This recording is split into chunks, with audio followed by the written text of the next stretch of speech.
आप सुन रहे हैं एक ऑडियो सीरीज बीवी बाय चांस, प्यार और धोखे से भरी एक बहुत ही रोमांचक लव स्टोरी मेरे यानी कि आरजे नवनीता और इस कहानी की लेखक मनोज के साथ आपके अपने एस एफएम पर। प्यार और धोखा इस कहानी में भरा हुआ है, लेकिन हमारी जुबानी में बिल्कुल भी नहीं।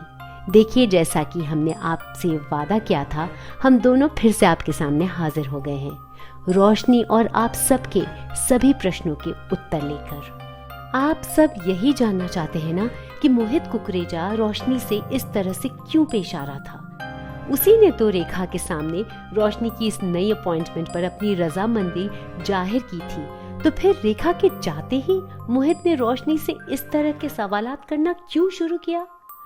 और ये जिमी कुकरेजा आखिर है कौन, जिसकी वजह से मोहित रोशनी पर इस तरह बरस रहा था। उसके लिए तो आपको इस कहानी के बारे में थोड़ी और जानकारी लेनी होगी। चलिए हम आपको बताते हैं कि इस कहानी में आगे क्या होता है। आपको अपने प्रश्नों के उत्तर खुद ही मिल जाएंगे। तो सुनते हैं इस कहानी का 7वां एपिसोड, पागल दरिंदा। रोशनी मोहित की इस भद्दी टिप्पणी को सुनकर शॉक थी। उसे बिल्कुल समझ में नहीं आ रहा था कि यह आदमी उसके साथ ऐसा बर्ताव क्यों कर रहा है।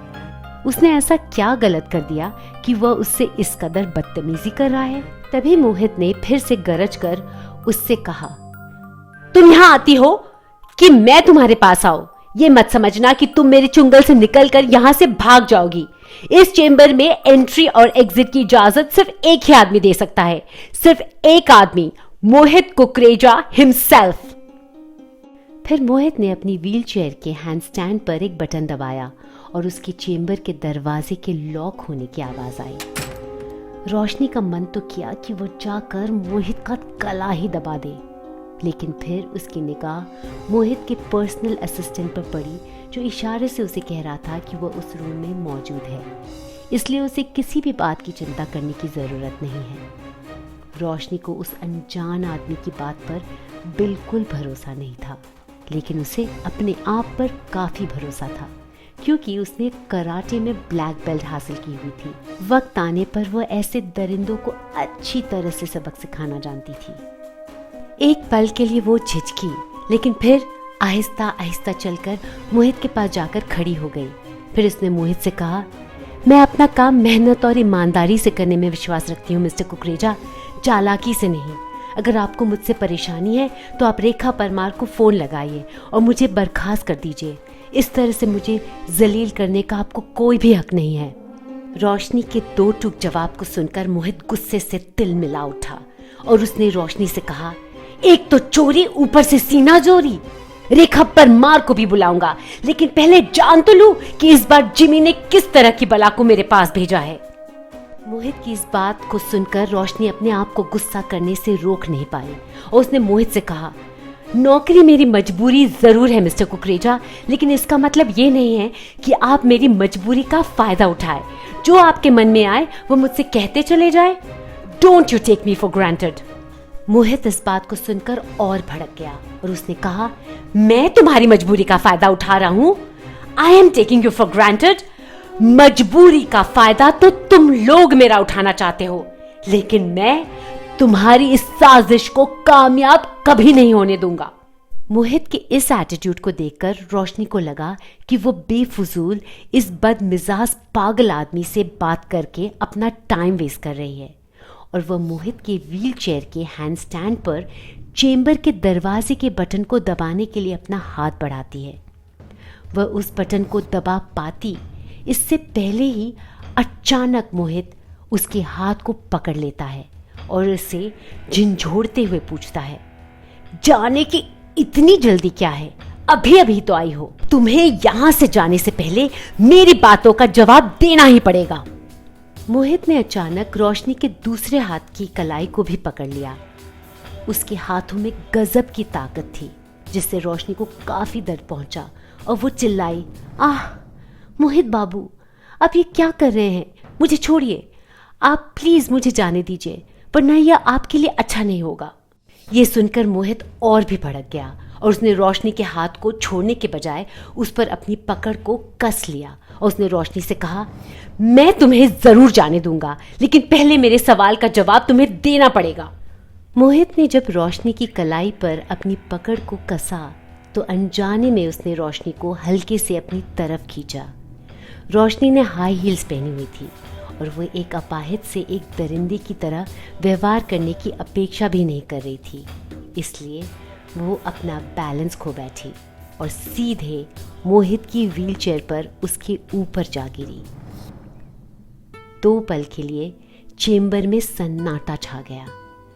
मोहित और रोशनी एक दूसरे के इतने करीब आ गए कि वे एक दूसरे की सांसों की महक महसूस कर पा रहे थे। मोहित की यह हरकत बड़ी अजीब थी, लेकिन उसकी इस करतूत की वजह से एक हसीन घटना घट गई। उन दोनों के दरमियान अब फासले नहीं रहे थे। गजब की बात यह थी कि वे दोनों इस आलिंगन में काफ़ी राहत महसूस कर रहे थे। रोशनी को आशा नहीं थी कि मोहित की भुजाएं इतनी बलिष्ठ और उसके सांसों की महक इतनी मनमोहक होगी। उधर मोहित भी रोशनी की सांसों की महक को इग्नोर नहीं कर पाया और ना ही उसके बदन की खुशबू को। 2 पल के लिए पता नहीं वह भी अपना एटीट्यूड भूलकर रोशनी की नज़दीकियों के मधुर एहसास में लीन हो गया। फिर सडनली उसके होश वापस लौटे और उसने रोशनी को अपनी बाहों में आराम से झूलते हुए देखा। मोहित ने ऐसा कुछ करना नहीं चाहा था, इसलिए उसे लगा कि रोशनी जानबूझकर उस पर गिर पड़ी है और वह उसे अपनी बाहों में संभालते हुए ही बोल उठा, व्हाट रबिश, क्या बेहुदा हरकत है ये। मोहित की बाहों में झूलती रोशनी इसके इस अजीब व्यवहार से चौंक गई और उसने आश्चर्य से उसकी ओर देखा और सोचा, इसका क्या मतलब था? इसी ने तो मेरा हाथ खींचा था, मैं कोई जानबूझकर थोड़ी ही ना इस पर गिरी थी। रोशनी की आंखों में कंफ्यूजन देखकर मोहित को लगा कि ये औरत जो अब तक बेगुनाह होने का नाटक कर रही थी, बेहद ही धूर्त और घिनौनी है।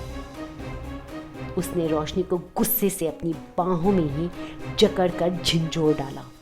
रोशनी अपने नए बॉस के इस व्यवहार से चौंक गई और उसने सोचा, व्हाट इज ही डूइंग, यह मेरी तरफ इस तरह से क्यों देख रहा है? क्या मैंने इस नौकरी को लेकर कोई बड़ी गलती तो नहीं कर दी? तभी डैम इट कहकर मोहित ने उसे झटका देकर खुद से दूर कर दिया। रोशनी इस झटके के लिए तैयार नहीं थी और वो लड़खड़ा कर दूर जा गिरी। उसकी पीठ टेबल के कोने से लगी और उसे इतना दर्द हो रहा था कि उसके माथे पर ठंडा पसीना निकल आया। उसने सोचा, यह आदमी सिर्फ खतरनाक ही नहीं बल्कि एक पागल दरिंदा है। मोहित का प्राइवेट असिस्टेंट भी उसकी यह हरकत देखकर दंग रह गया, लेकिन उसने ना तो अपने बॉस को रोका और ना ही जाकर रोशनी को सहारा देकर उठाने की कोशिश की। बड़ा ही अजीब सा माहौल हो गया था उस चेंबर का। वहां मौजूद तीनों लोग पूरी तरह से हैरान और परेशान हो गए थे। किसी ने भी नहीं सोचा था कि ऐसा कुछ होगा। क्या आप में से किसी ने सोचा था कि ऐसा होगा? भाई, हमारी लिमिटेड इमेजिनेशन में तो ऐसा ख्याल ही नहीं आया था।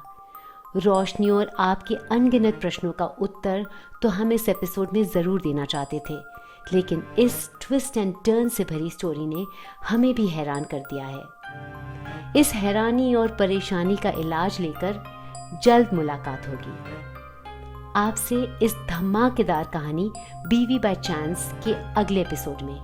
मेरे यानी कि आरजे नवनीता और इस कहानी के लेखक मनोज के साथ आपके अपने एस एफएम पर।